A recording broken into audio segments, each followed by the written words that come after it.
nígbà náà He was going to ó lọ Galilee, sí Galilee but he must go through Samaria. ṣùgbọ́n ó gbọ́dọ̀ kọjá. I want you to take note of this, very important. mo fẹ́ kí aṣàkàwé àkọsílẹ̀ ilé By the script that God has written about him, nípa rẹ̀ he was to go to Galilee by the purpose of God for his life. nípa ètò Ọlọ́run fún ọlọ́ni.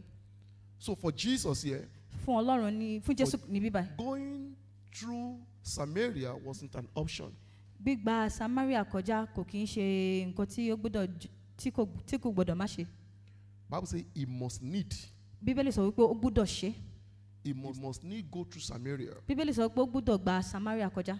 It is not an option. Kò kí ń ṣe nǹkan tí ó kàn lè yàn pé òun ò ṣe. Because his life is as it is written. Torí pé ayé rẹ̀ jẹ́ bí a ti kọ.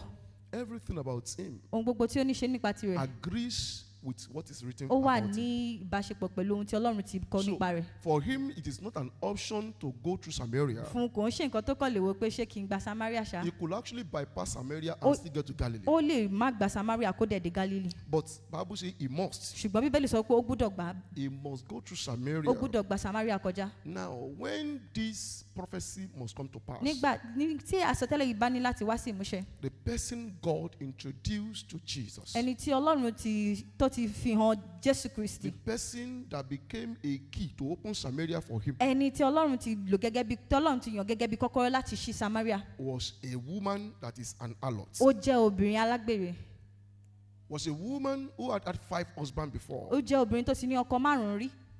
Was a woman who the society had tagged as an harlot, rejected, forsaken, and abandoned. Ó jẹ́ obìnrin tí àwọn aráàlú ti rí gẹ́gẹ́ bí ẹni tí a ti kọ̀ sílẹ̀ àti alágbèrè obìnrin, ẹni tí kò ní lárí. And so when you come down to see Bible says, then cometh he to a city of Samaria, verse 5. Nígbà tí a bá wá sísàlẹ̀ tí a bá dé ẹsẹ̀ 5 tó sọ pé nígbà náà ni ó dé ìlú Samaria kan. Which is called Sychar, tí à ń pè ní Síkárì.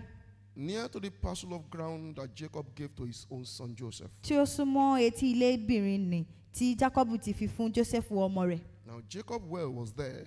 Kànga Jacob sì wà níbẹ̀. Jesus, therefore, being wearied with his journey, sat thus on the well. Nítorí náà bí ó ti rẹ Jésù tán nítorí ìrìn rẹ̀ bẹ́ẹ̀ ni ó jókòó létí kànga. And it was about the 6th hour. Ó sì jẹ́ ìwọ̀n wákàtí 6 ọjọ́.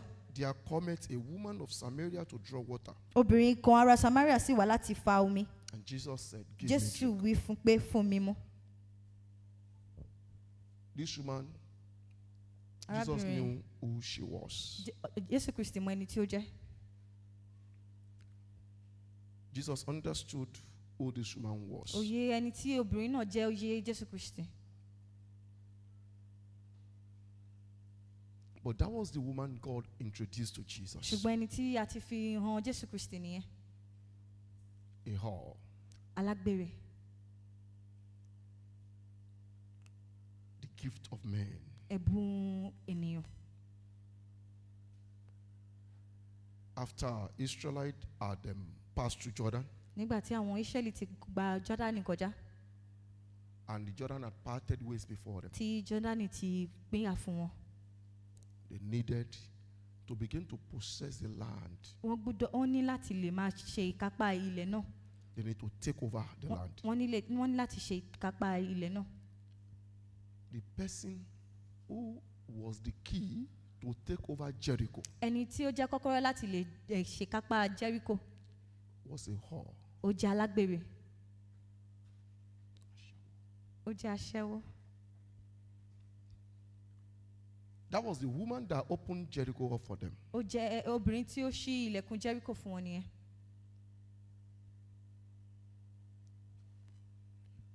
When God pulled this woman, Nígbà tí Ọlọ́run fa obìnrin yìí,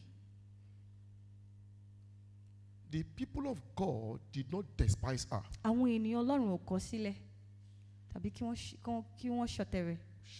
Wọ́n ṣátà rẹ̀. They did not consider her. They did not treat her based on the way she's living her life. Wọ́n bá lò bí ó ṣe ń gbé ìgbé ayé rẹ̀. Jesus says something. Jésù Kristi sọ nǹkan kan.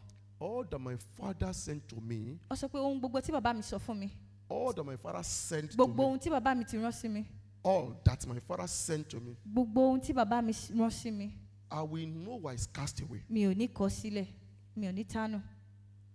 Everyone, Ohun gbogbo, ohun gbogbo, people gbogbo ènìyàn that my father brings to me, tí bàbá mi ti mú wá fún mi, I will no wise cast away. mi ò ní ta wọ́n dànù. They do not look like they were relevant people. Wọn wò bí ẹni pé ènìyàn tó ṣe pàtàkì ni wọ́n. They did not appear like people who understand what is even at stake. Ìwọ wọn ò sọ wípé bí àwọn tiẹ̀ ní òye ohun tí ó ń ṣẹlẹ̀ lọ́wọ́lọ́wọ́. But those are the people God wanted to use. Ṣùgbọ́n àwọn tí Ọlọ́run fẹ́ lò nìyẹn. For Jericho, it was that hall. Fún Jericho, ó jẹ́ aláṣẹ́wó yẹn. For Samaria, it was that hall. Fún Samaria, ó jẹ́ aṣẹ́wó yẹn náà. Come and see even for David. Ẹ wá wò fún Dáfídì náà. For Samuel chapter 22. Sámúẹ́lì kìíní, orí 22. Check with me, you will see something. I'm coming back even to Jesus. Mo ṣe ń padà bọ̀ sí orí ọ̀rọ̀ Jésù Kristi. For Samuel 22. Sámúẹ́lì kìíní, orí 22.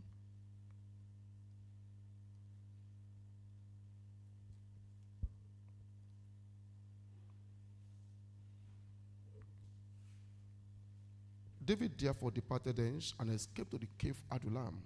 Dáfídì sì kúrò níbẹ̀, ó sì sá sí ihò Adúlámù.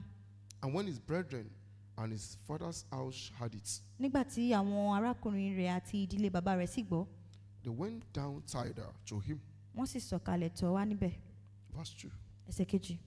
And everyone that was in distress, Olúkúlùkù ẹni tí ó wà nínú ìpọ́njú, and everyone that was in debt, àti olúkúlùkù ẹni tí ó ti jẹ gbèsè, and everyone that was discontented, àti olúkúlùkù ẹni tí ó wà nínú ìbànújẹ́, gathered themselves unto him, sì kó ara wọn jọ sọ́dọ̀ rẹ̀.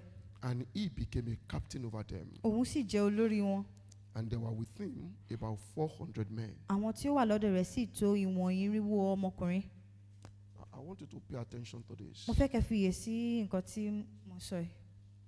As at the time these people were gathering themselves unto David, Nígbà tí àwọn ènìyàn yìí kóra wọn jọ sí ẹ̀dọ̀ Dáfídì, David himself was still an unsettled man. Dáfídì fúnra rẹ̀ ò tiẹ̀ tí mọ̀ bí tó ń lọ.